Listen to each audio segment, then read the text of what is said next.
On est en 1943, Édouard est en prison et Margot s'occupe de tout. Et franchement, elle assure.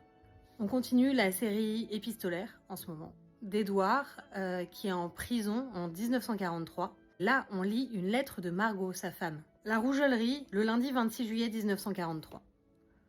Mon cher Édouard, je viens de téléphoner à la prison de Blois. On m'a dit que tu y étais toujours. Alors je me hâte de t'écrire et de t'envoyer un colis, ce que je n'osais pas faire de peur que tu sois parti.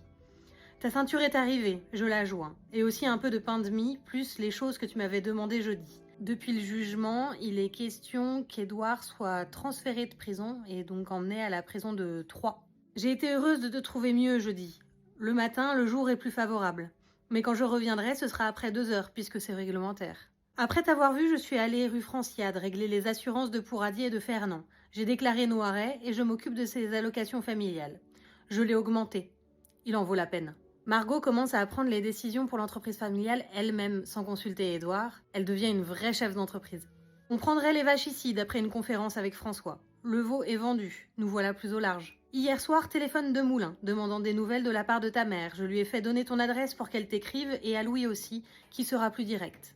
Il n'y a pas de téléphone chez la mère d'Édouard, donc quand elle veut téléphoner à son fils, en fait, elle va télégraphier un texte à quelqu'un dans la ville de Moulins. Cette personne va lire le texte au téléphone à Édouard ou Margot, et cette personne va à nouveau télégraphier la réponse à la mère d'Édouard. Donc c'est vraiment compliqué. Ce matin, téléphone de Maurice, qui a l'air aux abois. Je crois que Jeanne a peur de rester seule.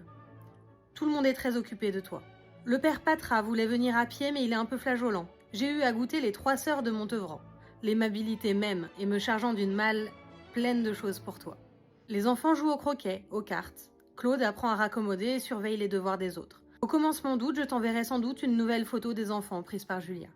L'autre jour, les mouches excitées par l'orage ont assailli Noiret et François et leur ont fait des figures asymétriques. En ce moment, nous avons du fromage sur notre pain et de la marmelade de pommes. Le jardin est en plein rapport et les fleurs ravissantes, dahlia et œillet. Je t'en ferai profiter un peu. Claire fait des fromages et laisse tout en vrac, d'une façon irréductible.